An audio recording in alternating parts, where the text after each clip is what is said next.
اعوذ باللہ من الشیطان الرجیم بسم اللہ الرحمن الرحیم الحمد للہ رب العالمین والصلاة والسلام علی سیدنا و نبینا و طبیب قلوبنا و شفیع ذنوبنا و مولانا ابی القاسم محمد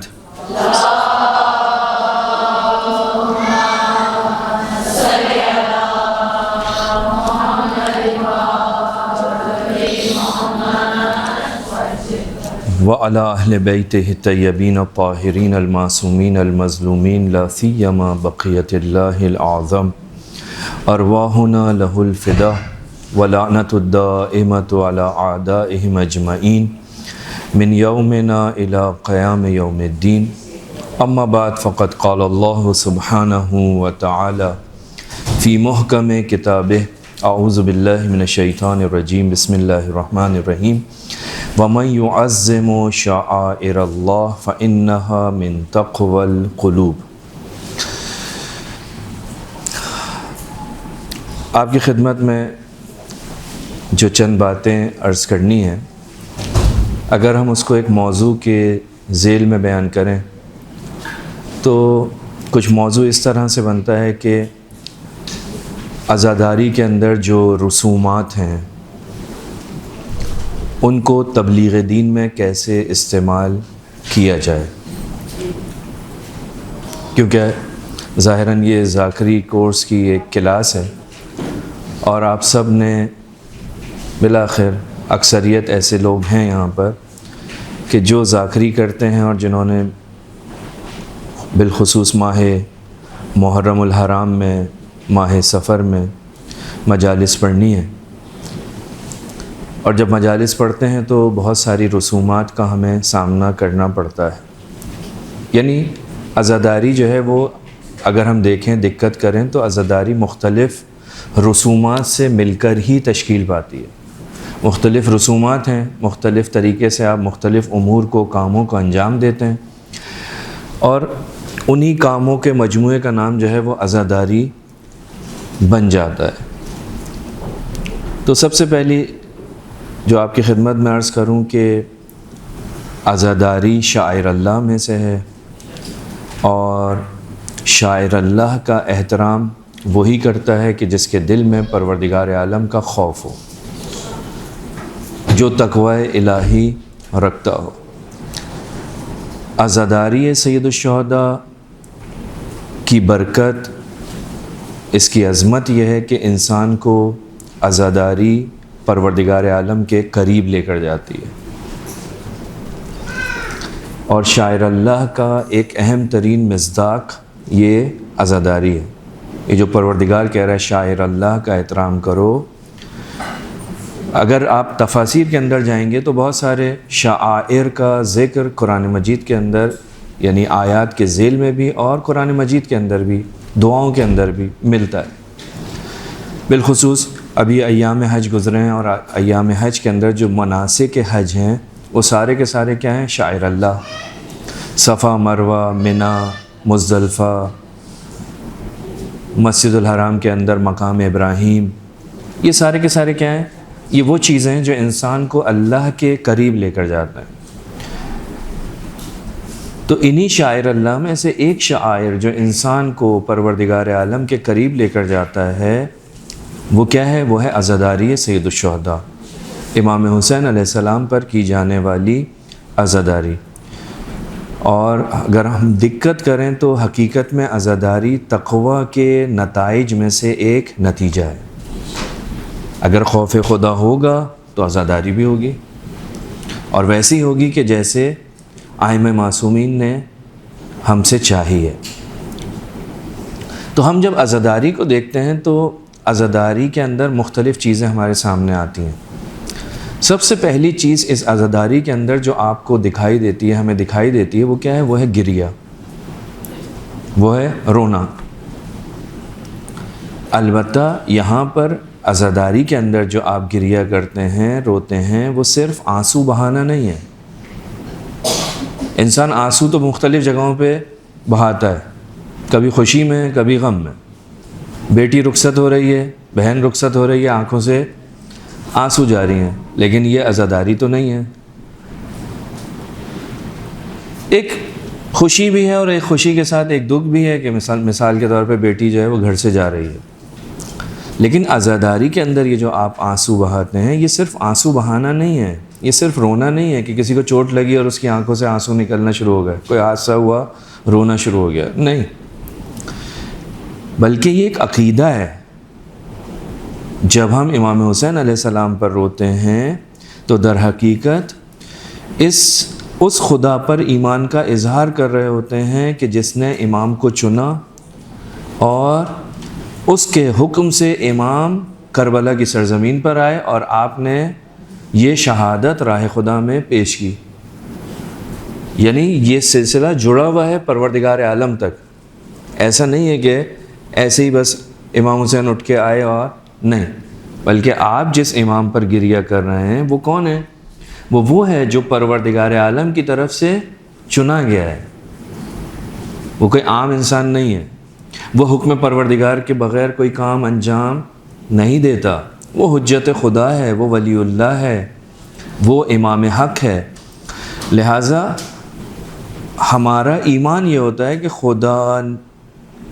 خدا نے اس شخصیت کو چنا تھا اس عہد کے لیے، اس منصب کے لیے، اور اس عظیم منصب پر فائز انسان کو کربلا کے اندر اس طرح سے بے دردی کے ساتھ 3 دن کا بھوکا پیاسا شہید کر دیا گیا۔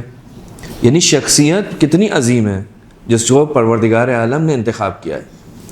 تو اب جب ایسی شخصیت ہے تو یہاں پر انسان کے آنسو خود بخود آنکھوں میں آتے ہیں اور پھر بہنا شروع ہو جاتے ہیں۔ تو یہ گریہ جو ہے یہ حقیقت میں اس خدا پر ایمان بھی ہے، اس ایمان کا اظہار بھی ہے، اور اس کے ساتھ ساتھ ہماری محبت کی علامت ہے، محبت کی بنیاد ہے، تربیت کا پہلا اسٹیپ ہے، پہلا زینہ ہے۔ ہمارے عقیدے کے اندر یہ جو گریہ ہے یہ محض جذباتی رد عمل نہیں ہے کہ ایک شخص آیا اور وہ اس دنیا سے چلا گیا تو اب آپ اور میں رونا شروع کر دیں۔ ہم کرتے ہیں کام، لیکن کربلا کے لیے صرف یہ جذباتی عمل نہیں ہے، بلکہ یہ تولا کا عملی اظہار ہے۔ تولا اور تبرہ جو چیزیں ہیں جو آپ کے فروعات دین کا ایک حصہ ہیں اور اہم ترین حصہ ہے۔ یعنی اگر آپ معصومین کی روایات کی طرف جائیں تو وہاں پر ملتا ہے کہ دین یعنی محبت اور نفرت۔ یہاں پر جب ہم گریہ کرتے ہیں تو یہ جذباتی گریہ نہیں ہے کہ میں جو ہے بس کسی کا سنا کشمیر کے اندر زلزلہ آیا آپ کی آنکھوں میں آنسو آ گئے، روڈ کے اوپر آپ نے کوئی ایکسیڈنٹ دیکھا آپ کی آنکھوں میں آنسو آ گئے۔ ٹھیک ہے، یہ آنسو آنے چاہیے، انسان کی فطرت کہتی ہے کہ بھائی ایسا ہوا، کسی پر ظلم ہوتا ہوا دیکھا آپ کی آنکھوں میں آنسو آ گئے، لیکن یہاں پر یہ صرف جذباتی رد عمل نہیں ہے، بلکہ یہ آپ کی اس تولا کی، اس محبت کی، اس دوستی کی کا جو ہے عملی اظہار ہے۔ آپ اس کا اظہار کر رہے ہیں، میں کس سے اس کی نسبت سے مجھ پر محبت رکھنا واجب ہے۔ قرآن مجید کہتا ہے کُلَّ أَسْأَلُكُمْ عَلَيْهِ أَجْرًا إِلَّا الْمَوَدَّةَ فِي الْقُرْبَى۔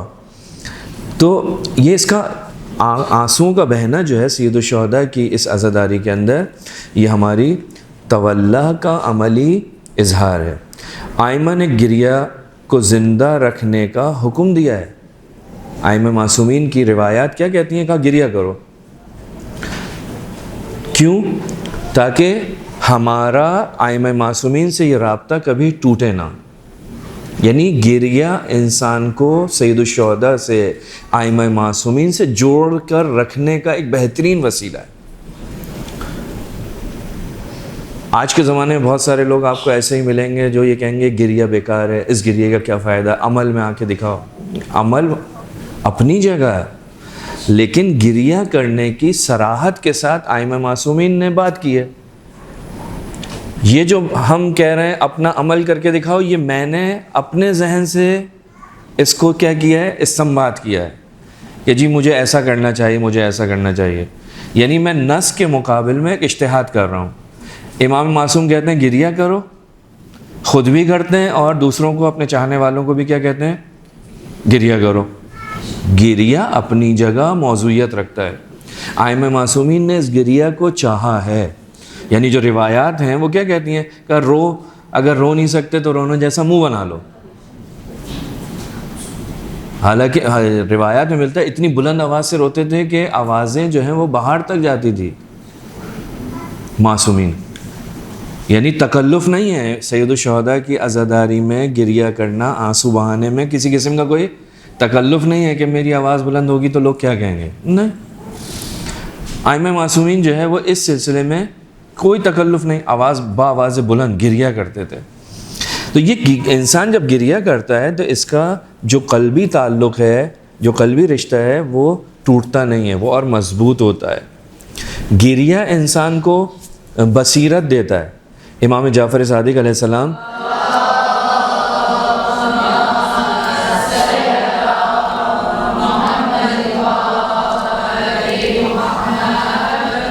کی مشہور و معروف حدیث ہے، امام فرماتے ہیں ہماری مصیبت پر رونے والوں کے دل اس دن نہیں مریں گے جس دن سب کے دل مر جائیں گے۔ یعنی دل زندہ ہے، دل زندہ رہے گا۔ جو کوئی بھی، امام فرماتے ہیں جو کوئی بھی ہمارے غم میں روئے یا رلائے، اللہ اس کے لیے جنت واجب قرار دیتا ہے۔ امام سجاد علیہ السلام 34 برس 35 برس یا 40 برس کربلا کے واقعے کے بعد گریہ کرتے ہیں۔ کھانا آتا ہے گریہ کرتے ہیں، پانی آتا ہے گریہ کرتے ہیں۔ جب ان سے پوچھا جاتا ہے مولا گریہ کرنے کی وجہ کیا ہے تو امام کیا فرماتے ہیں؟ امام کربلا کے واقعے کو سناتے ہیں۔ امام کربلا کے واقعے کو سناتے ہیں۔ امام کا مقصد یہ نہیں ہے کہ میں گریہ کروں گا تو اس گریہ کے نتیجے میں کوئی آئے گا اور پھر میں اس سے تبلیغ کروں گا، نہیں، امام کا مقصد گریہ ہے۔ ہاں دوسرا، اگر کوئی انسان گریہ کرتے ہوئے دیکھے اور کھڑے ہو کے سوال کرے کہ بھئی آپ نے گریہ کیوں کر رہے ہیں، آپ کیوں رو رہے ہیں، آپ کیوں خاموش نہیں ہو جاتے، تو یہاں سے ایک دوسرا سلسلہ شروع ہو جاتا ہے۔ وہ کیا؟ اجنبی شخص ہے، وہ جب آپ کو اس عمل کو کرتا ہوا دیکھتا ہے تو وہ سوال کرتا ہے، جب وہ سوال کرتا ہے تو اس کے سامنے کربلا آتی ہے، تو یہ کیا ہو رہا ہے؟ اب ایک دوسرے فیز میں ہم داخل ہو جاتے ہیں۔ ہم وہ اپنی عبادت کر رہے تھے، اپنی ذمہ داری انجام دے رہے تھے، لیکن یہی عبادت جو ہم خود عبادت کو عبادت سمجھ کے کر رہے تھے، لیکن یہ عبادت کا ایک اور دوسرا جو اثر سامنے آتا ہے وہ کیا کہ یہ عبادت تبلیغ کربلا کا سبب بھی بنتی ہے۔ دوسرا آدمی سوال کر رہا ہے کیوں کر رہے ہو یہ کام؟ بس گریہ جہاں عبادت ہے وہیں تبلیغ کربلا کا بہترین وسیلہ بنتی ہے، وسیلہ بنتی ہے، مقصد نہیں ہے۔ میری ذمہ داری یہ نہیں ہے کہ میں کربلا کو جا کے سب کو بیان کرنا شروع کروں۔ امام فی الحال میری ذمہ داری ہے بیان کرنا ہے، تمہاری ذمہ داری ہے کہ تم کیا کرو؟ گریہ کرو۔ میں گریہ کرتا ہوں، گریہ کے نتیجے میں دوسرے افراد جو میرے گریہ کی وجہ کو جاننا چاہتے ہیں وہ آ کے مجھ سے سوال کرتے ہیں یہ کیوں کر رہے ہو؟ میں اس کا جواب دیتا ہوں، نتیجے میں کیا ہوتی ہے؟ تبلیغ ہوتی ہے۔ یہ کون تھا؟ کس کو شہید کیا گیا؟ کیسے شہید کیا گیا؟ کیوں کیا گیا؟ کرنے والا کون تھا؟ اس کا جرم کیا تھا؟ اس کا مقام کیا تھا؟ اس کی عظمت کیا تھی؟ یہ ساری کی ساری چیزیں بعد میں وجود میں آتی ہیں، لیکن میں جو کام کر رہا تھا وہ کیا تھا؟ وہ عبادت تھی۔ میں جو رو رہا تھا، آنسو بہا رہا تھا سید الشہداء پر، وہ عبادت تھی۔ اس عبادت کے ساتھ ساتھ وہی عبادت ایک تبلیغ کا وسیلہ بن رہی ہے۔ تبلیغ ہدف نہیں ہے، ہدف گریہ تھا۔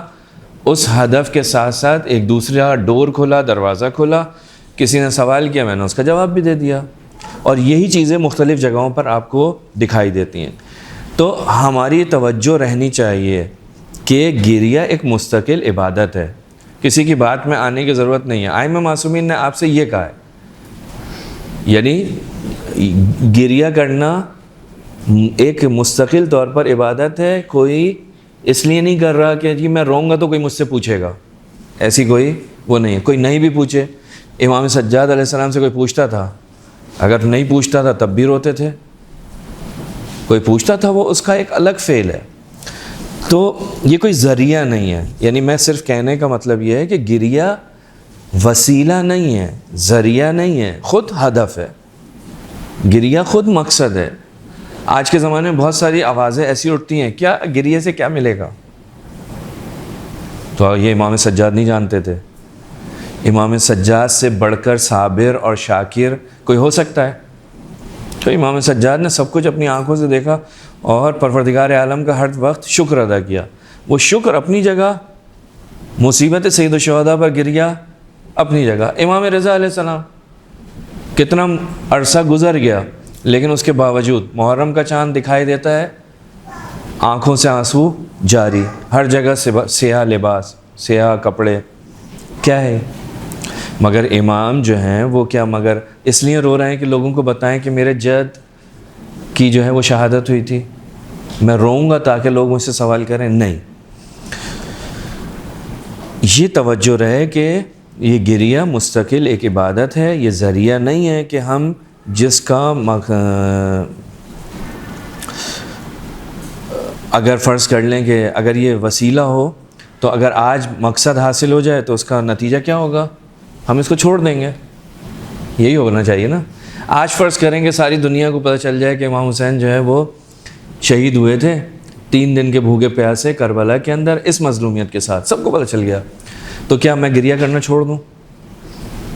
اگر گریہ وسیلہ ہوگا تو اس کا لازمہ یہی بنتا ہے کہ اب اتنے سال کے بعد کیا ضرورت ہے، اب جب سب کو پتہ چل گیا، پوری دنیا کے اندر یہ بات پھیل چکی ہے، سب جانتے ہیں، تو یہاں اگر کوئی شخص اس چکر میں جائے گا، اس کو اس طرح سے لے گا کہ جناب ہم گریہ کرتے ہیں تاکہ لوگوں کو پتہ چلیں، تو اس کا مطلب یہ ہوگا کہ آپ ایک دن آئے گا کہ آپ گریہ کرنا چھوڑ دیں، سب کو پتہ چل گیا۔ نہیں، گریہ ہم نہیں چھوڑیں گے۔ کیوں؟ اس لیے کہ معصوم نے ہم سے اس چیز کا سوال کیا ہے۔ بس اگر وسیلہ ہوگا تو یہ مشکل ہمارے سامنے کھڑی ہو جائے گی کہ ایک وقت ایسا آئے گا آپ چھوڑ دیں، ترک کر دیں۔ کیوں؟ مقصد حاصل ہو گیا۔ جب مقصد حاصل ہو گیا تو آپ کیوں روتے ہیں بھائی؟ مقصد آپ کا تبلیغ تھا؟ نہیں، مقصد ہمارا خود گریہ تھا۔ اب اس گریہ کے ذریعے اگر تبلیغ کا راستہ بھی کھلتا ہے فبہا، بہت اچھی بات ہے، ہمیں کرنا چاہیے، ٹھیک ہے۔ بس یہ ایک ایسا عمل ہے جو بذات خود پروردگار عالم کے قرب اور اہل بیت علیہ السلام کی رضا کا وسیلہ ہے۔ یہ آنسو بہانا اللہ کی قربت کا اور اہل بیت علیہ السلام کی رضایت کا وسیلہ ہے۔ ہماری روح کا تقاضا یہی ہے کہ ہم امام پر، حجت خدا پر روئیں۔ یہ ہماری روحانی غذا ہے، ہماری روح کی غذا ہے، یہ گریہ سید الشہداء پر۔ اگر یہ گریہ نہ ہو تو ہماری روح جو ہے وہ سخت ہو جائے گی۔ بعض لوگ ہوتے ہیں نا، بعض پیشے ایسے ہیں جسے اسلام نے کہا ہے کہ ان سے کیا ہوتی ہے، انسان کی روح سخت ہو جاتی ہے۔ جیسے قصاب روزانہ جو ہے وہ ذبح کرتا ہے تو وہ پھر اسے خوف نہیں ہوتا، اس کی روح اس کے سامنے کچھ بھی ہو جائے اس کی، یا مثال کے طور پہ غسال، یا یہ جو ہاسپٹل کے اندر جو مردہ خانے کے اندر جو لوگ ہوتے ہوں گے ان کو کوئی خوف نہیں ہوتا۔ تو یہ ہماری روح کی غذا ہے گریہ کرنا۔ یہی گریہ اگر خاموش تبلیغ ہے، اب میں دوسری طرف اگر یہی گریہ، یہی میرا رونا اگر خاموش تبلیغ ہے کہ جب ایک انسان امام حسین علیہ السلام کے غم میں گریہ کرتا ہے تو اس کا چہرہ، اس کی کیفیت، اس کی آنکھوں سے آنسوؤں کا بہنا، خود یہ چیزیں کیا ہوتی ہیں، کچھ نہ کچھ علامت کے طور پر لوگوں کے سامنے آتی ہیں۔ دنیا پوچھتی ہے کہ بھائی تم کیوں رو رہے ہو، تو یہ خود بخود کیا ہو رہا ہے، اب تبلیغ کا وسیلہ بھی بن جاتا ہے۔ گریہ دعوت فکر ہے، ٹھیک ہے۔ جب آپ کو کوئی روتے ہوئے دیکھتا ہے تو وہ متاثر ہوتا ہے آپ کے گریہ سے اور متوجہ ہوتا ہے کہ آخر وہ کون سی ہستی تھی جس کے لیے آپ اتنا گریہ کر رہے ہیں، آنسو بہا رہے ہیں۔ یہ دعوت فکر بھی ہے، لیکن میں نے عرض کیا کہ یہ سب کی سب چیزیں کیا ہیں، یہ ہدف نہیں ہے، میرا ہدف آنسو بہانا ہے۔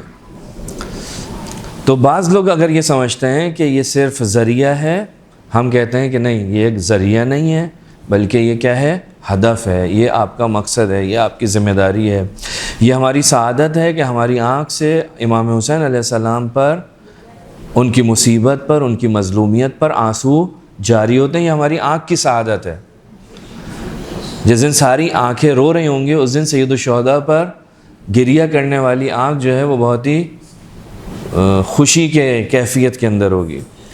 ٹھیک ہے. بس یاد رکھنا چاہیے ہمیں کہ جب ہماری آنکھوں سے یہ آنسو نکل کر ہمارے دل میں اتر جائیں تو یہ ہمیں ایک مبلغ بنا دیتے ہیں، جس کی زبان سے زیادہ دل کی تاثیر کیا ہوتی ہے، دکھائی دیتی ہے. جب انسان روتا ہے، جب وہ خاص کیفیت میں آتا ہے تو اس کی ایک عجیب کیفیت ہوتی ہے. بس تبلیغ دین کے اندر عزاداری کا جو کردار ہے وہ مختلف صورتوں میں ہو سکتا ہے. مثال کے طور پہ ایک چیز میں نے آپ کی خدمت میں گریہ عرض کی. اسی طرح سے ہم دیکھتے ہیں کہ چھٹے امام امام جعفر صادق علیہ السلام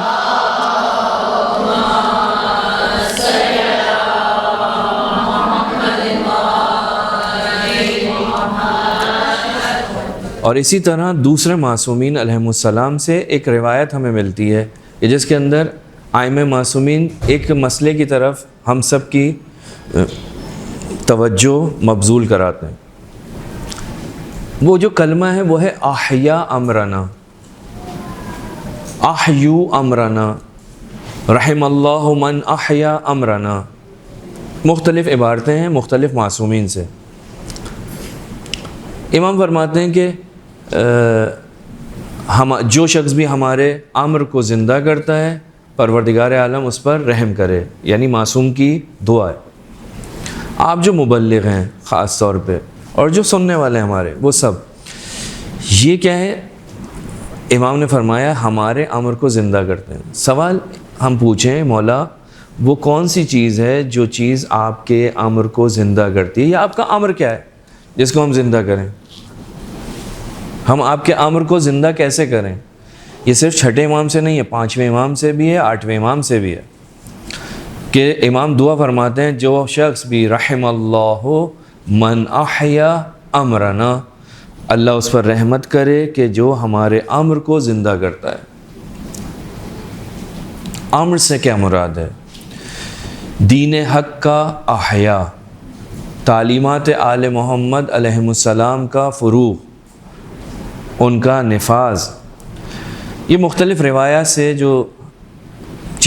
جو بات سامنے آتی ہے وہ یہ امر اہل بیت سے مراد یعنی کیا؟ تعلیمات اہل بیت.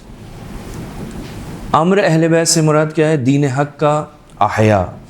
دین حق کیا ہے؟ وہی دین حق ہے جو محمد و آل محمد علیہ السلام نے بیان کیا. جو اہل بیت کی تعلیمات ہیں ان کو آپ زندہ کریں، ان کو فروغ دیں، ان کو نشر کریں. یعنی ایک مبلغ کی ایک اہم ترین ذمہ داری یہ ہے اس عزاداری کے اندر کہ وہ کیا کرے؟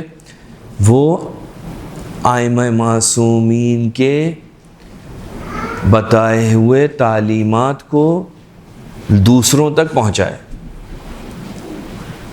دین حق کو زندہ کرے، ان کا عملی نفاذ کرنے کی کوشش کرے. اب وہ کس طرح کرے انشاءاللہ عرض کرتا ہوں.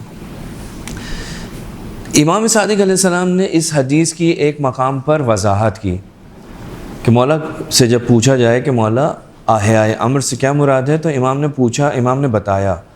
فضیل ابن یسار چھٹے امام کا صحابی ہے، کہتا ہے کہ سمعت ابا عبداللہ، میں نے چھٹے امام سے سنا. ابا عبداللہ امام حسین علیہ السلام کی بھی کنیت ہے اور چھٹے امام کی بھی کنیت ہے. آپ زیارت پڑھتے ہیں نا امام حسین کی تو کیا کہتے ہیں؟ السلام علیکم یا ابا عبداللہ. چھٹے امام کی بھی کنیت ابا عبداللہ ہے. تو یہ راوی کہتا ہے کہ میں نے ابا عبداللہ یعنی امام صادق علیہ السلام سے سنا کہ وہ فرما رہے تھے رحم اللہ عبداً احیا امرنا، اللہ اس پر رحمت کرے جس نے ہمارے امر کو زندہ کیا. کل تو میں نے کہا وکیف یحیی امرکم، مولا آپ کا امر کیسے زندہ ہوگا؟ راوی نے سوال کیا چھٹے امام سے. تو امام نے کیا فرمایا؟ امام فرماتے ہیں یتعلم علومنا ویعلمها الناس. ہمارے امر کو زندہ کرنا چاہتے ہو تو تمہیں کیا کرنا پڑے گا؟ ہماری دعا لینا چاہتے ہو تو تمہیں کیا کرنا پڑے گا؟ امام فرماتے ہیں کہا کہ ہمارے علوم کو سیکھو اور انہیں لوگوں کو سکھاؤ. یعنی اپنی ذات تک محدود مت کرو، ان کو دوسرے لوگوں تک جا کر ان علوم کو پہنچاؤ. اور پھر فرمایا فَإِنَّ النَّاسَ لَوْ عَلِمُوا مَحَاسِنَ كَلَامِنَا، کیا اگر لوگ ہمارے کلام کی خوبصورتی کو جانیں گے تو وہ ہماری اتباع کریں گے، ہماری پیروی کریں گے۔ بس احیاء امر اہل بیت کا مطلب کیا ہو گیا؟ دین محمدی کی تعلیمات کا حصول اور پھر ان کی تبلیغ، ان کی تبلیغ۔ طریقہ تبلیغ کا کیا ہوگا؟ فرمایا ہمارے محاسن ہوں، ہمارے کلام کی خوبصورتی لوگوں تک جب جائے گی تو وہ ہماری اتباع کریں گے۔ بس محاسن کلام، ہمارے کلام کو لوگوں کے سامنے پیش کرو۔ یعنی آپ، میں، ہم جب بھی ممبر پر جائیں، کسی جگہ خطاب کریں تو اپنی مجلس میں جب اہل بیت علیہ السلام کی حکمت، اہل بیت علیہ السلام کا اخلاق، اہل بیت علیہ السلام کی سیرت کو بیان کریں گے تو حقیقت میں یہ کیا ہے؟ احیاء امر اہل بیت کا مصداق بنے گا، اور چھٹے امام کی دعا آپ کے شامل حال ہوگی۔ چھٹے امام نے جو فرمایا کہ اللہ رحمت کرے، یعنی ایک دفعہ میں کہتا ہوں، کوئی مجھ سے کہتا ہے عام انسان کہ اللہ کی رحمت آپ پر ہو، یہ دعا ہے نا؟ جیسے ہم سلام کرتے ہیں تو یہ کیا ہے؟ یہ دعا ہے۔ تو ایک دفعہ کوئی عام انسان کہتا ہے، اور ایک مرتبہ امام معصوم کہتے ہیں، امام صادق کہتے ہیں، امام صادق فرما رہے ہیں کہ اللہ کی رحمت ہو اس شخص پر۔ کس شخص پر؟ جو اہل بیت علیہ السلام کی تعلیمات کو دوسروں تک پہنچاتا بھی ہے اور خود بھی سیکھتا ہے۔ اسی طرح ہم ایک اور روایت میں جاتے ہیں، وہاں پر احیاء امر کو عمل کے ساتھ جوڑا گیا ہے۔ یہاں اگر ہم کہیں کہ سیکھنا ہے تو وہاں پر کہا سکھاؤ۔ پانچویں امام کی روایت ہے، تذاکر العلم دراست و دراست، اور پھر اس کے بعد وَأَحْيَاءُ أَمْرِنَا رحم اللہ من احیا۔ یعنی امام نے علم کے تذکرے اور اس پر عمل کو ایک ساتھ بیان کیا، علم کا تذکرہ اور اس پر عمل۔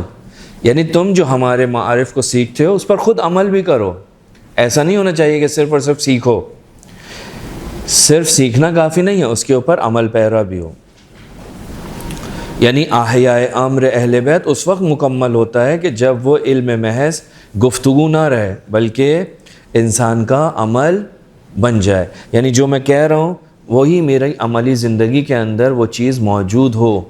اگر میں کہتا ہوں امام حسین علیہ السلام پر گریہ کرنا ہے، دل کے ساتھ گریہ کرنا ہے، کسی کو دکھاوے کے لیے نہیں کرنا، تو میں بھی ایسا ہی ہوں۔ جب وہ گریہ میرے اندر اتر چکا ہوگا تو لوگ مجھے دیکھ کر، مجھے کہنے کی ضرورت نہیں پڑے گی۔ تو اگر ہم اس چیز کو دیکھیں تو احیاء امر اہل بیت کے اندر جو روایات آئی ہیں ان میں 3 قسم کی چیزیں ہمیں ملتی ہیں۔ پہلی چیز یہ ہے علمی چیز، علمی پہلو، یعنی 3 ستون ہیں اس کے، ہم 3 ستون۔ پہلا ستون کیا ہے؟ علمی ستون، یعنی تعلیمات اہل بیت کو سیکھنا اور دوسروں تک پہنچانا۔ دوسرا کیا ہے؟ اخلاقی اور عملی، یعنی ان تعلیمات کو اپنی زندگی میں نافذ کرنا تاکہ لوگ ہمارے کردار سے متاثر ہوں اور ان اعمال کی پیروی کریں، یہ دوسری چیز۔ اور تیسری چیز کیا ہے؟ اس کو ہم یہ کہہ سکتے ہیں کہ اپنے ضمیر کو بیدار کرنا، یعنی دوسروں کو ہم تکلیف نہ پہنچائیں، غیرت کو زندہ رکھیں، ظلم کے سامنے ذلت قبول نہ کریں، حق کی حمایت کریں، مظلوم کی مخالفت کریں، یعنی جو بات ہے جو امام حسین علیہ السلام پسند کرتے ہیں اس بات کو بیان کریں۔ عمل کے اندر ہماری منافقت نہیں ہونی چاہیے، اپنے ضمیر کو بیدار رکھیں۔ یہ 3 چیزیں ہم اس احیاء امر کے اندر لے کر آ سکتے ہیں۔ اب ہم اس موضوع کے ایک کلمے کی طرف آپ کی خدمت کو، آپ کی توجہ کو متوجہ کرائیں۔ ہم نے کہا تھا رسومات عزاداری۔ خب رسومات عزاداری سے مراد کیا ہے؟ رسومات عزاداری سے مراد کیا ہے؟ وہ عملی مظاہر ہیں جنہیں عوام کے ہر طبقے تک رسائی حاصل ہے، یعنی ہر جگہ پہ وہ چیزیں انجام پاتی ہیں، ان کو ہم کہتے ہیں رسومات۔ مجالس عزا یہ کیا ہے؟ ایک رسم۔ ماتم سینہ زنی یہ کیا ہے؟ ایک رسم عزاداری۔ سبیل، نظر، نیاز یہ کیا ہے؟ عزاداری کی ایک رسم ہے۔ علم، تعزیہ یہ کیا ہے؟ عزاداری کی ایک رسم ہے۔ شبیہ ذوالجناح سید الشہداء، اور اسی طریقے سے شہزادہ علی اصغر کا جھولا اور یہ دوسری چیزیں جو ہیں، یہ کیا ہیں؟ ساری کی ساری رسومات ہیں، یعنی وہ عملی مظاہر ہیں کہ جنہیں عوام کے ہر طبقے کے اندر رسائی حاصل ہے۔ ایسا نہیں ہے کہ یہ صرف یہاں نکلتا ہے، نہیں، اس پورے پاکستان کے اندر آپ جہاں جائیں گے عزاداری کے انہی مظاہر کو تھوڑے بہت فرق سے آپ دیکھیں گے۔ پاکستان سے باہر جائیں گے وہاں پہ بھی آپ کو ہوگا تھوڑے بہت فرق کے ساتھ۔ مثلا آپ کا علم ممکن ہے کسی اور شکل کا ہو، وہاں پر علم جو ہے وہ کسی اور صورت کا ہو، یہ ہو سکتا ہے۔ ممکن ہے آپ کے یہاں تابوت نکلتا ہو، ان کے یہاں تابوت نہیں نکلتا ہو، لیکن ان کے یہاں کوئی اور چیز ہو، وہاں شبیہ سازی ہو۔ تو توجہ ہماری یہ رہے کہ رسم کی اصل حیثیت جو ہے وہ کیا ہے، یہ دیکھیں، یہ بہت اہم مسئلہ ہے۔ یہ جو رسومات ہیں ان کی حیثیت کیا ہے؟ یہ جو آپ انجام دیتے ہیں عزاداری کے اندر، علم نکالتے ہیں، مجلس برپا کرتے ہیں، بیٹھتے ہیں، گریہ کرتے ہیں، تعزیہ داری ہوتی ہے، تعزیہ اٹھاتے ہیں، تابوت نکالتے ہیں، ماتم کرتے ہیں، اس کے بعد سبیل آپ کی چلتی ہے، نظر و نیاز کرتے ہیں۔ یہ جو رسومات ہیں ان کی حیثیت کیا ہے؟ ان کی جو حیثیت ہے وہ کیا ہے؟ وہ ہے تقدس۔ ان کی جو حیثیت ہے وہ کیا ہے؟ وہ ہے عقیدت۔ ان دو چیزوں پر مشتمل ہے، یعنی رسومات عزاداری بنیادی طور پر انسان کی عقیدت کا اظہار ہے۔ یہ جو آپ جتنے بھی اعمال انجام دیتے ہیں، یہ آپ اپنی عقیدت کا اظہار کرتے ہیں ان چیزوں کے ذریعے سے۔ یعنی توجہ کیجیے گا، میں ایک نقطے کی طرف اشارہ کرنا چاہتا، یعنی وہی وہاں جو گریہ کے اندر بات آ رہی تھی وہ یہاں پہ آ رہی ہے۔ یہ جو آپ کی جو رسومات ہیں، یہ اس لیے نہیں ہے کہ میں جو ہے ان کے ذریعے دنیا والوں کو اپنی طرف کھینچوں، نہیں، یہ پروپیگنڈا کرنے کا، تبلیغ کرنے کا کوئی وسیلہ نہیں ہے جنہیں ہم اپنی مرضی سے جب چاہیں استعمال کریں، جہاں چاہیں استعمال کریں، جیسے چاہیں استعمال کریں۔ اگر ہم ان چیزوں کو ان کی جگہ سے ہٹائیں گے تو ایک خرابی آپ کے سامنے آئے گی۔ یہ یاد رکھیے کہ جب چاہا آپ نے جہاں دل چاہا علم کو لگا دیا، علم کا جو مقام ہے اسی جگہ پر علم کو ہونا چاہیے۔ رونے کا جہاں مقام ہے اسی جگہ پر رونا چاہیے، جہاں ماتم و سینہ زنی کرنی ہے وہیں پر ماتم و سینہ زنی ہونا چاہیے۔ آپ ہر جگہ اگر کھڑے ہو جائیں گے تو یہ غلط ہے۔ یہ کیا ہے؟ یہ انسان اپنے مفاد میں، اپنے بعض مقاصد کو حاصل کرنے کے لیے ان چیزوں کو استعمال کر رہا ہے۔ یعنی کیا؟ وہ سمجھتا ہے ان کے ذریعے اپنے مقصد تک میں پہنچوں، اپنی مرضی سے استعمال کر رہا ہے۔ رسم کا اصل مقصد امام حسین علیہ السلام سے محبت کا اظہار اور شاعر اللہ کی تعظیم ہے۔ یہ جو رسومات جو آپ انجام دیتے ہیں ان کا اصل مقصد یہ ہے کہ ہم امام حسین علیہ السلام سے محبت کرتے ہیں اور شاعر اللہ کی ہم تعظیم کرتے ہیں۔ یہ سارے کے سارے کیا ہیں؟ یہ شاعر اللہ ہیں اور ہم ان کا احترام کرتے ہیں۔ اگر ہم رسم کو صرف ایک آلہ کار، صرف ایک ٹول بنا دیں گے تو اس کا تقدس ختم ہو جائے گا۔ یہ جو آپ کی عزاداری ہے وہ بالکل بے رونق ہو جائے گی جب تقدس ہی نہیں ہوگا۔ جو ہمارے بزرگوں سے ہم تک پہنچا ہے، اب ہماری ذمہ داری ہے کہ ہم اس تقدس کو بحال رکھیں، اس کی طرف توجہ دیں۔ ہمارے بزرگوں نے ہمیں کیا سکھایا ہے، کس طرح سے اس فرش عزا پر آنا ہے۔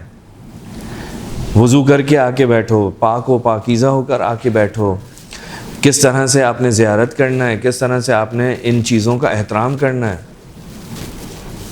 یہ جو چیزیں ہیں اگر ہم ان کا خیال نہیں رکھیں گے تو ان کا تقدس ختم ہو جائے گا، اور پھر کیا ہوگا؟ ہر چیز کا اپنا ایک مقام ہے، ہر چیز کی اپنی ایک جگہ ہے۔ بس ان کو اعلی کار نہ بننے دیں۔ ان کا جو مقام ہے، ان کا جو تقدس ہے، اس کو ختم ہونے سے روکنا ہم سب کی ذمہ داری ہے۔ تو کوشش یہ کرنی چاہیے کہ اس کے تقدس کو باقی رکھنا ہے۔ دوسری بات آپ کی خدمت میں عرض کروں کہ رسومات کو تبلیغی موقع بنانا، یعنی جو رسومات ہیں جتنی بھی، ان کو براہ راست تبلیغی اعلی کار بنانے کے بجائے انہیں تبلیغی موقع بنانا یہ زیادہ درست ہے، صحیح ہے۔ کیونکہ ممکن ہے جو ابھی میں نے بات کی اس سے بہت سارے لوگوں کے ذہنوں میں سوال بھی آئے کہ بھائی اس کے ذریعے تو تبلیغ کرتے ہیں ہم. دیکھیں فرق ہے میرے سوچنے میں. ایک مرتبہ یہ ہے کہ میں اس کو بنا ہی ٹول رہا ہوں, ایک دفعہ یہ ہے کہ نہیں میں اس کو ٹول نہیں بناتا. اصل میرا مقصد یہ ہے, میں چاہتا ہوں کہ ان کے ذریعے امام حسین کی جو محبت ہے میرے وجود میں وہ اس کا اظہار کروں. یہ ہے, دونوں میں فرق ہو جائے گا. ٹول جب بھی میں بناؤں گا تو جب تک ٹول کی ضرورت ہے اس وقت تک یہ چیز ہے, جس دن ٹول کی ضرورت ختم ہو گئی اس دن میں اٹھا کے پھینک دوں گا, ختم کر دوں گا. تو رسومات کو تبلیغی موقع بنایا جا سکتا ہے, لیکن اعلی کار تبلیغی ٹول یہ نہیں بنا سکتے. اپارچونیٹی بنایا جا سکتا ہے, اس سے استفادہ ہو سکتا ہے. بس فرق کیا ہوگا یہاں پہ؟ فرق یہ ہو جائے گا کہ اگر آپ رسم میں تبدیلی لائیں تو وہ بدعت کا خطرہ پیدا ہو جاتا ہے وہاں پہ. جب آپ رسومات کے اندر تبدیلیاں پیدا کریں گے تو اس کے اندر ممکن ہے کہ خطرہ پیدا ہو جائے کس چیز کا؟ بدعت کا. لیکن اگر آپ رسم کے گرد و پیش اس کے کانٹیکس کو تبلیغی بنائیں گے تو ممکن ہے یہ جائز بھی ہو اور اس کا فائدہ بھی ہو اور مستحسن بھی ہو, اچھا بھی ہو. مثال دیتا ہوں آپ کو, مثلا نیاز تقسیم کرنا, یہ بھی آپ کی رسم عزاداری میں سے ایک رسم ہے. خوب اس رسم کو تبدیل نہیں کرنا چاہیے, بالکل نہیں کرنا چاہیے, نیاز کو تقسیم کرنا چاہیے. لیکن اس رسم کے دوران آپ کے اخلاق, آپ کے حسن سلوک, آپ کا لوگوں کے ساتھ میل جول, یہ جو چیزیں ہیں یہ تبلیغی ذریعہ بن سکتے ہیں. میں اس کو نہیں چھیڑ رہا, نظر و نیاز کو. دیکھیں ہمارے یہاں کا آپ خود بہتر جانتے ہیں آپ سب کہ ہمارا ایک بہت ہی اس عزاداری کے اندر اس وقت خصوصاً اس علاقے کے اندر جو بہت بڑا مسئلہ ہے وہ تبرک کے سلسلے میں, چاہے وہ مردانی مجالس ہوں چاہے وہ خواتین کی مجالس ہوں. مردانی مجالس میں بھی یہاں پہلے عشرے کے اندر بڑے مسائل دیکھنے میں آ رہے ہیں, اور خواتین کی مجالس میں بھی آتا ہے. ایک گروہ کچھ لوگ آ جاتے ہیں, اس کے نتیجے میں کیا ہوتا ہے کہ وہ جو صاحب فرش اعضا ہے اس بیچارے کا بلڈ پریشر ہائی ہو جاتا ہے اور وہ پھر غلط انداز میں غلط رویے سے ان کے ساتھ پیش آتا ہے. فرش اعضا پہ کسی کے آنے کی کوئی پابندی نہیں ہے. یا تو آپ نے فرش اعضا اپنے گھر والوں کے لیے بچھایا ہے تو یقیناً کوئی نہیں آئے گا, لیکن جب آپ کا دروازہ کھلا ہے تو سب آئیں گے. جب آپ امام بارگاہ میں کر رہے ہیں تو سب آئیں گے.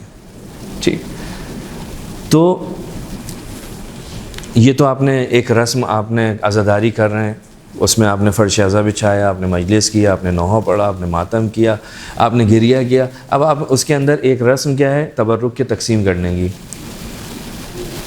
تو یہ تبرک کا تقسیم کرنا, اس کے انداز کے ذریعے میں بہت ساری چیزیں تبلیغ کر سکتا ہوں. میں تبرک کو نہیں چھیڑ رہا, لیکن تبرک کے تقسیم کرنے کو, تبرک کے کھلانے کو, اس سے میں لوگوں کو بہت کچھ سکھا سکتا ہوں. وہ جو جھگڑے چل رہے ہوتے ہیں, مارم پیٹی ہو رہی ہوتی ہے, کسی کا ہاتھ, کسی کا سر, کسی کا پاؤں, اس کو میں کر سکتا ہوں. اب یہ میری ذمہ داری ہے میں کیسے کروں. چاہے میں راستے بناؤں, اس راستے کے اندر لوگ آرام آرام سے چلتے ہوئے آئیں اور وہ کسی کے اوپر کوئی زور بھی نہ ہو, آرام سے لوگ جو ہے وہ تبرک لیں اور آگے بڑھ جائیں. یعنی یہ سکھانا, اگر میں تبلیغ کرنا چاہتا ہوں تو میں یہ تبلیغ کر سکتا ہوں کہ بھائی کس طرح سے کھلایا جا سکتا ہے, کس طرح سے ان مسائل کو حل کیا جا سکتا ہے. میرا رویہ, میرا بیہیویئر, میرا بات کرنے کا طریقہ, میں کون ہوں؟ میں امام حسین علیہ السلام کا فرش اعضا بچھانے والا ہوں. میں اپنے آپ کو خدمت گزار کہہ رہا ہوں. وہ خدمت گزار کا اخلاق کیسا ہونا چاہیے؟ تھوڑی بہت تو امام حسین کے اخلاق سے میچ کرنا چاہیے میرا اخلاق, یا نہیں؟ تھوڑا بہت تو میچ کرنا چاہیے. میں امام حسین تو نہیں ہوں, لیکن امام حسین کا ماننے والا ہوں, اور میری کوشش ہے کہ میں ویسا بنوں جیسا امام حسین ہے, میں ویسا بنوں جیسا امام حسین چاہتے ہیں. تو امام حسن مجتبیٰ کیسے دسترخوان بچھاتے تھے اور کیسے تقسیم کرتے تھے اور کن کن لوگوں کو تقسیم کرتے تھے, آپ سب جانتے ہیں. کیا امام حسن مجتبیٰ کی کبھی آواز بلند ہوتی تھی؟ کیا امام حسن مجتبیٰ کبھی دسترخوان سے سامان اٹھا کر لے کر پیچھے ہٹتے تھے؟ نہیں. امام حسن مجتبیٰ طریقہ سکھاتے تھے, بھائی آرام سے کھا لے, اس کے بعد جتنی ضرورت ہو اتنا لے کے بھی چلے جانا. تو ہم بھی یہ کام کر سکتے ہیں. یعنی اگر میں یہ چاہوں کہ جی یہ تبلیغ کا بھی ذریعہ ہو تو ٹھیک ہے, میں رسومات کو براہ راست تبلیغی اعلی کار بنانے کے بجائے انہیں کیا کر رہا ہوں, اپارچونیٹی سے فائدہ اٹھا رہا ہوں.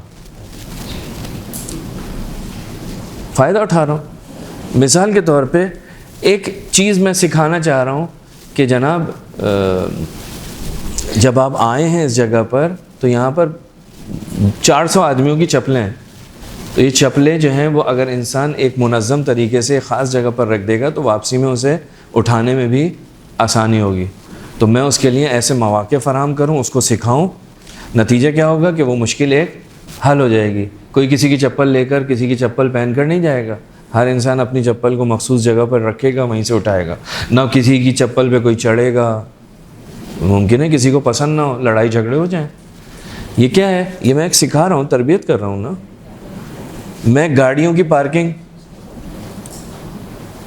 مجلس ہو رہی ہے, مجلس کے لیے جو لوگ آئے ہیں انہوں نے ذرا سا بھی خیال نہیں کیا اپنی گاڑیوں کو کس طرح سے کھڑا کیا جائے. میں نے 2 بندوں کو کھڑا کیا جو ان کی گاڑیوں کو منظم طریقے سے کھڑی کروا رہے ہیں. خب یہ خود ایک تربیت ہے. یعنی انسان امام حسین علیہ السلام کی مجلس سے باہر نکل رہا ہے اور لڑائی کر رہا ہے. میں صرف تربیت کا سوچ رہا ہوں. تربیت مختلف طریقوں سے ہو سکتی ہے. ہم اس کو امام حسین علیہ السلام کی مجلس سے اگر ہمیں کوئی اپارچونیٹی ملتی ہے تو ہم اس کا استعمال کریں, اس کے ذریعے ہم دوسروں کی تربیت کریں. ہم سمجھتے ہیں کہ تبرک اس طرح سے بڑھ سکتا ہے اور بہتر طریقہ یہ ہے ہم اس کو اپلائی کریں. وہ جو لوگ آتے ہیں جو مثال کے طور پہ مجلس کے اندر آپ کو شکایت ہے کہ جی وہ مجلس کے اندر آ کر جو ہے شور شرابہ کرتے ہیں, ٹھیک ہے, آپ ان کے لیے ایک ایسی جگہ رکھیں کہ جو مجلس ڈسٹرب نہ ہو, بٹھائیں ان کو بٹھا کے کھلائیں.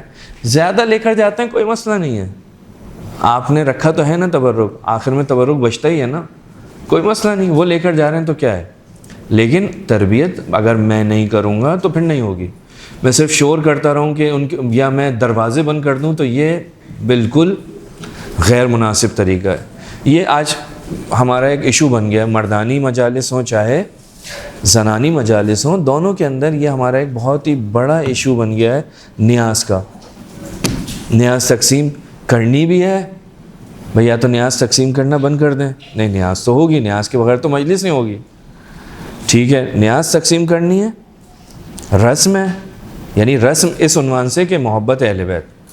میں رسم سے مراد ہرگز یہ نہیں ہے کہ جی بس بن گئی ایک چیز, نہیں, محبت اہل بیت میں کر رہا ہوں, جو ہم نے جو تعریف کی ہے اس کے مطابق بات کر رہا ہوں کہ عملی مظاہر جنہیں عوام کے ہر طبقے میں رسائی حاصل ہے. کوئی انسان نمک پارے بانٹ رہا ہے, کوئی انسان مثال کے طور پہ جو ہے وہ بریانی بانٹ رہا ہے, کوئی کچھ بانٹ رہا ہے, سب بانٹ رہے ہیں اپنی حیثیت کے مطابق. لیکن اس رسم کو تبدیل نہیں کرنا, اس کو ہونا چاہیے, اس کو ہونا چاہیے. لیکن کیا ہے, اس رسم کے دوران آپ کا اخلاق خراب نہیں ہونا چاہیے. آپ حسین کے, آپ زینب کبریٰ سلام اللہ علیہا کے, آپ ائمہ معصومین کے فالوورز ہیں, ان کے ماننے والے ہیں, تو کیسے ہو سکتا ہے کہ ہم بدتمیزی کے ساتھ جو ہے وہ کسی کو تبرک دیں, ہماری آواز اونچی ہو؟ یہ بالکل قابل قبول نہیں ہے. تو اس کے برعکس ہم اس جگہ کو, اس موقع کو مثبت طریقے سے, پازیٹیو طریقے سے کیا کر سکتے ہیں, اچھا بنا سکتے ہیں, اپنے حسن سلوک کے ساتھ, اپنے میل جول کے ساتھ, اپنی زبان کے ساتھ. ٹھیک ہے, تو وہ رسم کے تقدس کو متاثر کیے بغیر آپ نے کیا کیا, یعنی تبرک بھی بانٹا, اور آپ نے اپنے رویے, اپنے اخلاق, اپنے کردار کے ذریعے کیا کیا, اس چیز کو بھی یعنی ایک تبلیغی کام بھی کر دیا. آپ نے لوگوں کو بولنا, آپ نے لوگوں کو بانٹنا, آپ نے لوگوں سے ملنا جلنا, آپ نے لوگوں کو بیٹھنا, یہ طریقے سکھا دیا. یہ تبلیغ ہو گئی آپ کی. بس جن کو تبلیغ کا زیادہ شوق ہے وہ اس انداز میں تبلیغ کریں. تبلیغ امر و نہی کا نام تو نہیں ہے نا. اہل بیت علیہ السلام کی فرامین کے مطابق تبلیغ یہ ہے کہ انسان پہلے اپنے اس وجود کے اوپر جو ہے وہ اس دین کو نافذ کرے, اپنے اندر اتارے, جب اندر اتر جائے گا تو خود بخود لوگ جو ہیں اس سے متاثر ہوں گے۔ اسی طرح سے رسومات کو تبلیغی ٹول بنانا اس وقت درست ہو سکتا ہے کہ جب وہ رسم کے تقدس کو پامال نہ کرے۔ یعنی میں نیاز کھلا رہا ہوں کس لیے؟ آج کل اتفاق سے ایسا بھی ہو رہا ہے، ابھی محرم آئیں گے تو آپ دیکھیں گے، یعنی وہ سیاسی اور سماجی سرگرمیوں کا باعث بن گیا ہے وہ نیاز۔ وہ کہیں سے بھی نہیں لگتا کہ یہ نیاز سید الشہداء علیہ السلام کے نام پر ان سے محبت کے اظہار میں نہیں لگتا۔ لیکن اگر آپ ان رسومات کے ساتھ ساتھ امام مظلوم کا پیغام لوگوں تک پہنچا رہے ہیں جو کہ ان رسومات کی روح ہے تو یہ صحیح ہے۔ یعنی رسم خود تبلیغ نہیں ہے، رسم امام کی طرف متوجہ کرنا ہے، سید الشہداء کی طرف متوجہ کرنا ہے،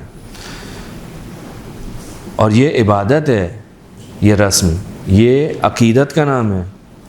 اور تبلیغ کا مقصد کیا ہے؟ لوگوں کو امام کے پیغام کے ساتھ جوڑنا، امام کے ساتھ جوڑنا۔ اب اگر ہم یہ چاہتے ہیں کہ تبلیغ بھی ہو تو خاموش تبلیغ کریں، خاموش تبلیغ، یعنی مجلس، ماتم، سبیل، علم، تعزیہ، تبرکات، اس طرح سے ان کو برپا کریں، ان چیزوں کو ہم اپنے معاشرے میں لے کر آئیں کہ دوسرے لوگ ہمارے عمل کو دیکھ کر ہماری طرف کھنچے آئیں۔ واقعاً یہ ایک المیہ ہے کہ مثال کے طور پر ہم جناب زینب کی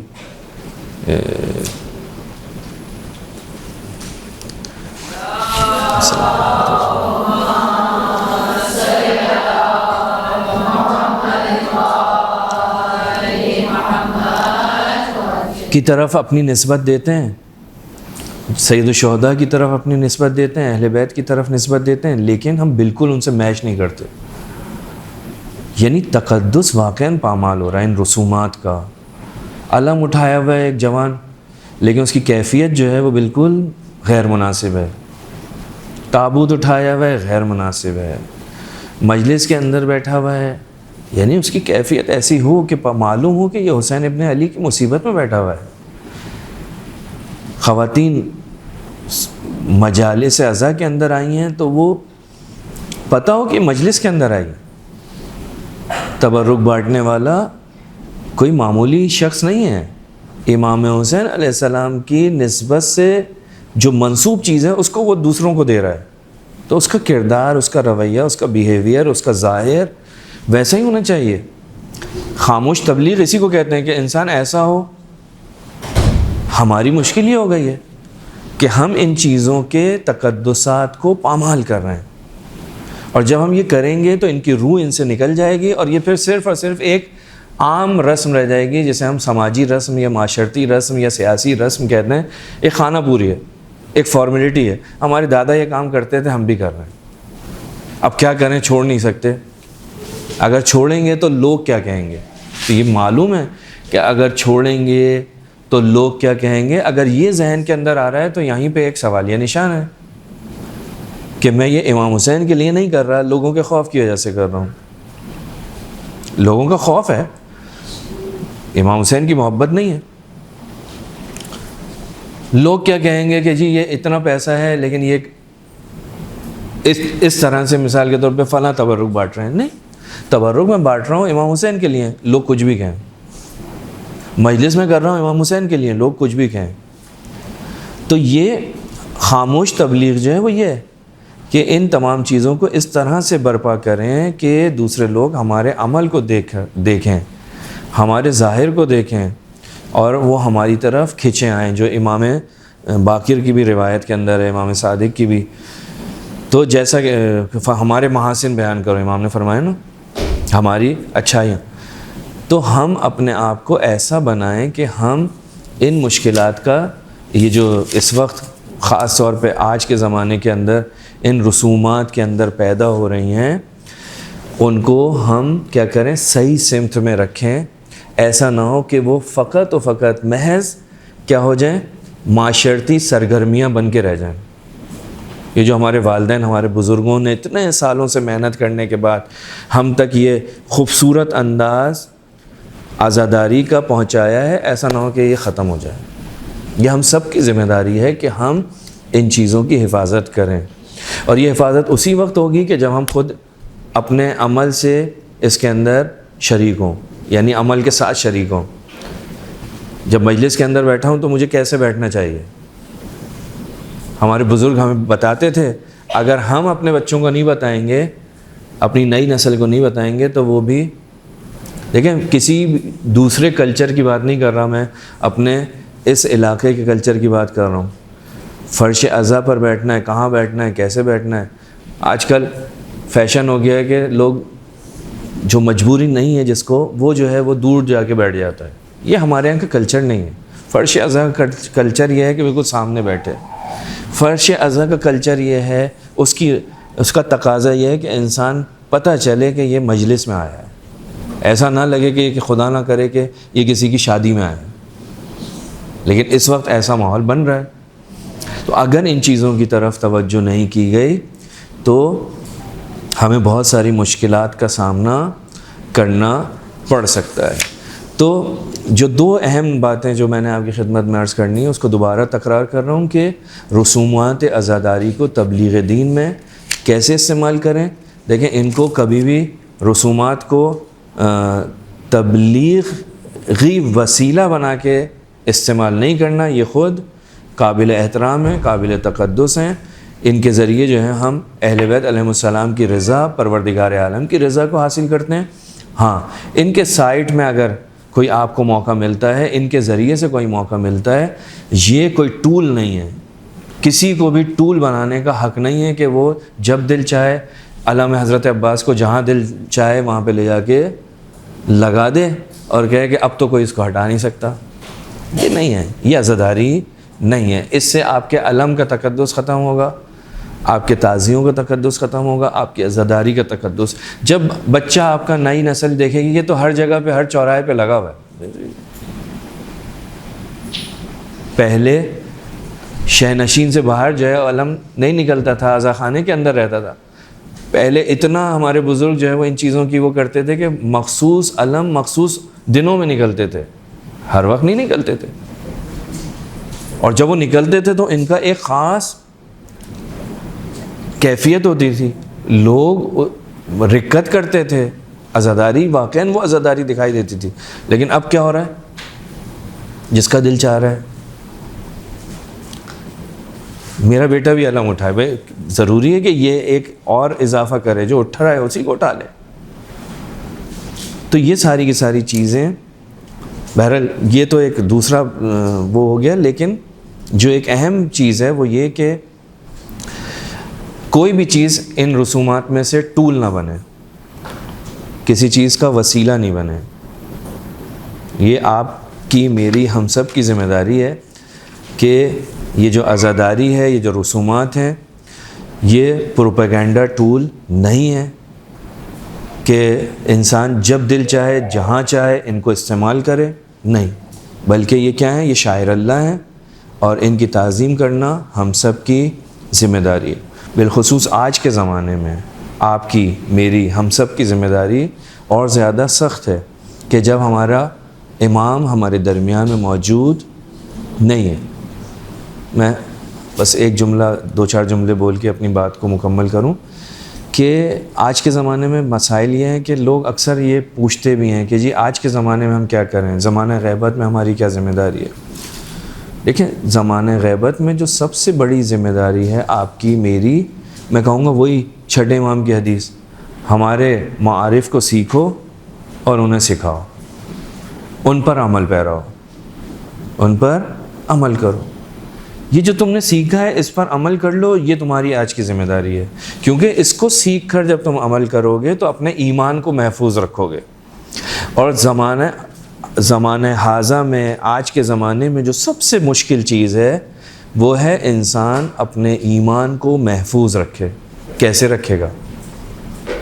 حالات اتنے خراب ہیں۔ ابھی شیطان جو ہے وہ میرے ساتھ ہوتا ہے، میرے ساتھ ہے، کوئی دیکھ ہی نہیں رہا مجھے، اب تو ٹی وی کی بات نہیں ہے نا، ٹی وی چلے گا تو کوئی 4 آدمی اور بھی دیکھیں گے. اب تو موبائل ہے، کان کے اندر آواز آ رہی ہے، آواز بھی کوئی نہیں سن رہا. یعنی موقع اتنے زیادہ ہیں. جہاں ہدایت کا وسیلہ ہے وہیں خرابی کا بھی ہے.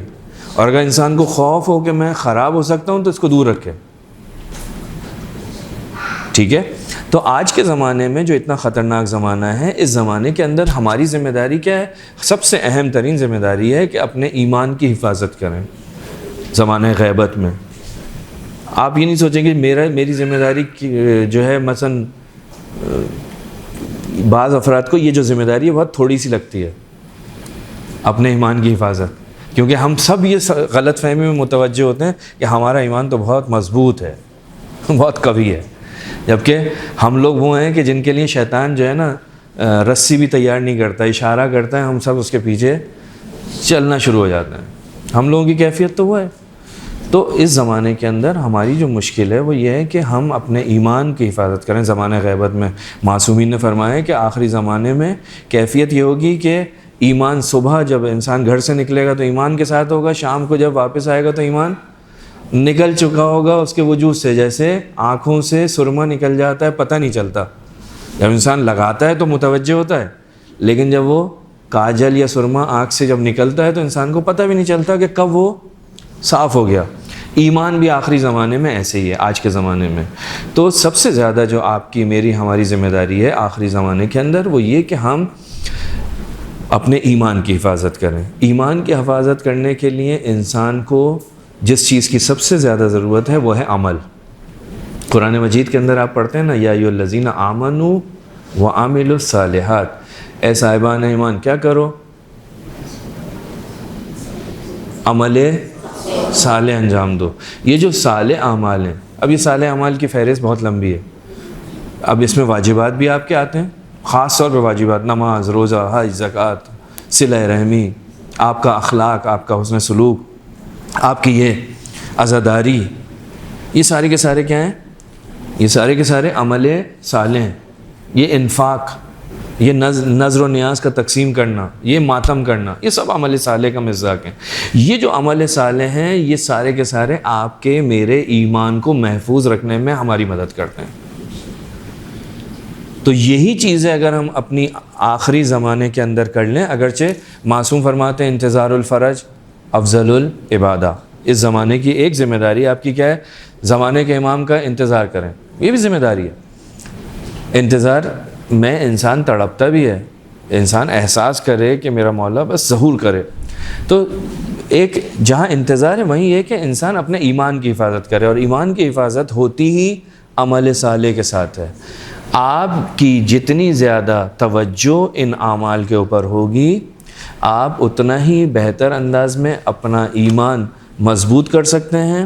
اور جب ایمان بھی مضبوط ہوگا، عمل صالح بھی انسان کے ساتھ ہوں گے، تو انسان خود اس مقام پر ہوگا کہ وہ خاموش بھی رہے گا تو وہ مبلغ ہوگا. جب وہ کسی بات کو بولے گا تو اس کی بات میں اثر ہوگا، اس کی بات میں اثر ہوگا. کیوں؟ کیونکہ خود عمل کرتا ہے. یہ جو ایک سب سے زیادہ خطرناک مرحلہ ہے انسان کی روح کے نکلنے کا، اس وقت شیطان جو ہے وہ خاص طور پہ حملہ آور ہوتا ہے.